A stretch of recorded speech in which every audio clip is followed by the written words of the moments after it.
ঢাকার রাজনীতিতে আবারও আতঙ্কের ছায়া। একটি পরিকল্পিত হামলা, একটি ব্যর্থ চেষ্টা, আর তার পিছনে উঠে আসছে ভয়ঙ্কর এক নেটওয়ার্কের ইঙ্গিত। ইনকিলাব মঞ্চের সংগঠক ওসমান হাদিকে হত্যার উদ্দেশ্যে চালানো গুলির ঘটনায় নতুন চাঞ্চল্যকর তথ্য সামনে এসেছে। নির্ভরযোগ্য সূত্রের বরাতে জানা গেছে, ঘটনার সঙ্গে জড়িত মূল শুটার সাবেক ছাত্রলীগ নেতা ফয়সাল করিম মাসুদ, যিনি পরিচিত দাউদ খান নামে। তার সহযোগী মোটরবাইক চালক আলমগীর হোসেন সহ তারা গতকাল সন্ধ্যায় সীমান্ত পাড়ি দিয়ে ভারতে প্রবেশ করে।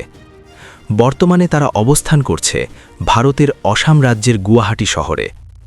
সূত্র আরও জানায়, তাদের অবস্থান ও ব্যবস্থাপনায় সহায়তা করছেন আওয়ামী লীগ নেতা জাহাঙ্গীর কবির নানকের ব্যক্তিগত সহায়ক মোহাম্মদ মাসুদুর রহমান বিপ্লব।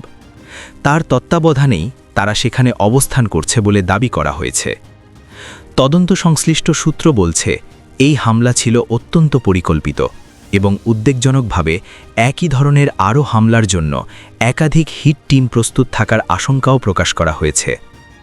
সূত্রের দাবি অনুযায়ী মূল অভিযুক্ত ফয়সাল তার ঘনিষ্ঠদের কাছে বলেছে, ব্যবহৃত অস্ত্রটি জ্যাম হয়ে যাওয়ায় সে একাধিক গুলি চালাতে পারেনি।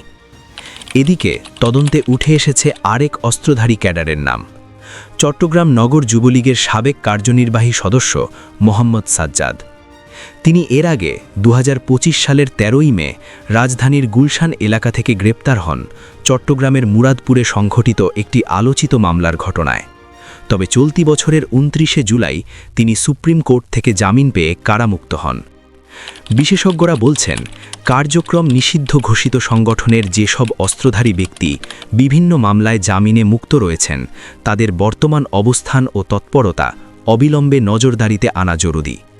এটি শুধু একটি ঘটনার প্রশ্ন নয়, এটি আইনশৃঙ্খলা, নিরাপত্তা এবং ভবিষ্যৎ স্থিতিশীলতার প্রশ্ন। তদন্ত চলমান, সত্য উদ্ঘাটনের অপেক্ষায় দেশ।